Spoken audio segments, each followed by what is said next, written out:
life. And poor mom. And we were talking about two Virginia Tech freshmen who were being charged in connection with the murder of that 13-year-old you just saw. Police believe David Eisenhower stabbed Nicole Lovell, if I'm pronouncing her name correctly, to death because he feared she would expose what has been called their inappropriate relationship. He's in college, she's 13. Back with Sarah, Jenna, Judge Mathis, and Jim. And I'm hearing now that this young lady, Nicole's father, was in court today complaining that his daughter did not have a hypoallergenic. I beg your pardon, Natalie's father, the woman that has been accused of the murder, father was in court today complaining that Natalie's did not have a hypoallergenic pillow to sleep on in prison. And Judge, you're saying she was under charge. Oh, absolutely. From what I've heard thus far, it's accessory before the fact and accessory after the fact, which are very minimal crimes, quite frankly. I think she should be charged with first-degree murder, which is premeditated and planned, which is what she did. And there's another couple of avenues.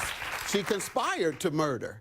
Thirdly, she was an accomplice. An accomplice receives the same charge and sentence as the primary perpetrator. And as Judge, as you mentioned, we really don't know what this David Eisenhower was involved, to the degree to which he was involved. For all we really know, this is my little theory here, I got a bad feeling. I don't know. We don't have the facts yet, but I got a feeling about this, what's her name, Nicole? Is that the one in prison? In jail? Natalie. Natalie, I beg your pardon. Natalie is in jail. I think she may be the one motivating this whole thing. I've got a feeling that maybe she got this David kid into her web and then started talking about doing something more exciting. Maybe there was some intense sexual thing between them and she got her control over it. What do you think? Yeah, but we still have to look at, I mean, David was sexually victimizing this 13-year-old girl. We think. I mean, that's the whole theory, right? That he was in a relationship, a sexual relationship with her. That's actually sexual assault. She is a child. A minor. Oh, for sure. He is not. They're more than 4 years apart. This is a sex crime. Sarah had another theory.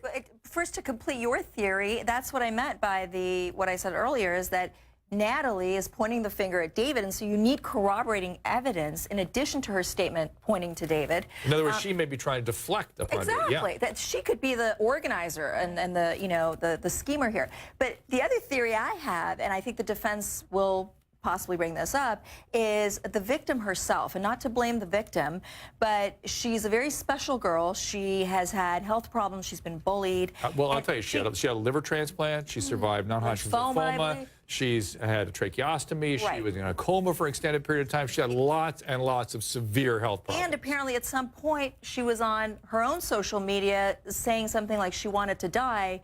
She wanted to kill herself. So he took advantage of a very vulnerable kid. I mean, this is outrageous. I agree with not you. a defense. I agree with you, but everybody deserves a defense, as you know, Jim. And I believe that statement by her is going to be used in court. So in other words, Sarah is saying this was David and Nicole assisted suicide of this girl. It's a wild theory. It's a wild theory. I'll throw you out of court. I'll throw you out of court. It's okay if she stays on this show. She can stay on here. We're going to get a comment from our audience in just a second, but while we get that set up, I want to show you some footage of one of Nicole's middle school friends. She spoke to GMA this morning, or recently.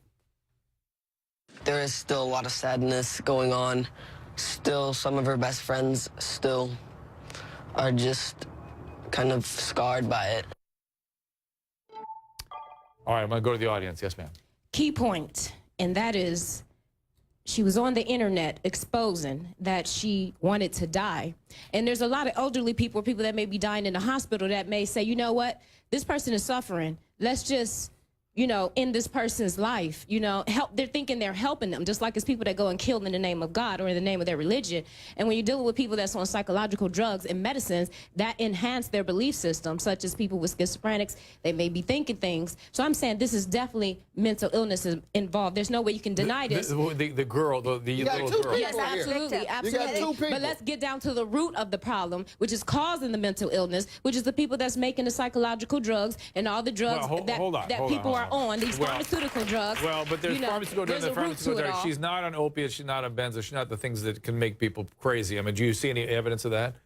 No, I don't know of any pharmacological Hallucination, interventions. especially with schizophrenic, But you have none no of these idea people what's going had on in their head. hallucinations. You have no idea what's going on in the That's mental right. patient's head. Absolutely. We, Yeah. you know, Jen and I work in this field every day, and we understand that people with mental illness can have thoughts that involve them engaging in behaviors, and we're actually looking for evidence of that sort of thing in these cases. In cases But there was like two this. people. Are we saying both of them suffer from No, I the think same mental illness? something about the victim we don't know about David. was We suffering don't from know what's going on suicidal with David. thoughts. I think she was talking about that maybe the Yeah. medications that she was on for all the transplants and everything else she Right. went through. Or maybe could have she had affected her hepatic depression. encephalopathy. She had bad liver Is it disease. possible Yeah, but that that doesn't this mean is like she a has- love triangle? I mean, Well, I just what kind of about dawned on what about me. anybody ever heard of folie à deux? Anybody folie à deux? What, Jim? Go ahead. Sure, but you know, I don't think that's what we have here. I really believe that this guy was sexually assaulting this girl. I believe that he was fearful that he was going to go to jail because of that, and he wanted to get rid of the All right. only evidence, which was All the right, girl he was having sex with. the producers are screaming in my ear to explain folie à deux, which is not an easy thing to do. It's just two people engaged in a crime together. Yeah, in a delusional system together where they think something is right that's not so right. And that could happen, and that might be what we're dealing with here. Yes, ma'am. You mentioned a triangle, and that is exactly what I think. Yeah. And I know the girl is very young; she's only 13. But the other young people are not all that much older than her. They're all teenagers. The other girl could have wanted to be with the boy. Okay, so hold on. So what you're is saying, jealous. yeah. So the little girl, maybe she was with the boy, and maybe the peer age kid was wanting to be with the boy Right. and needed to get rid of the 13-year-old to do so. Absolutely. Ugh. You know, they're still not. Their brains are still not developed at 18. And We all know that the brain does not fully develop till I think the 30. text messages will be telling. I just love look on on Judge Mathis' face, which is like, you got to be kidding me. Go ahead. Yeah, I mean, this is because what you're suggesting is both she and he, the perpetrator who's made the confession today, and her partner were thinking the same way. They were afflicted with the same mental illness, and I think that Stretch. you know it's a reach. Yeah, it's a Stretch. reach that they both. All right, we're going to leave this one until we get more facts. This one's going to be continued to something we sort of chew on and think about and try to come up with a reasonable explanation for what happened here, because there is so much about this case that makes you shake your head and think, well, how's that possible? If indeed it is just the need for arousal and something more exciting in their life, it is some of the most despicable behavior I could ever imagine. Next up, I've got secret recordings between a husband and his now dead wife, played in court today. They seem like they are going to turn the case against the husband in this murder trial. Check it out. Back after this.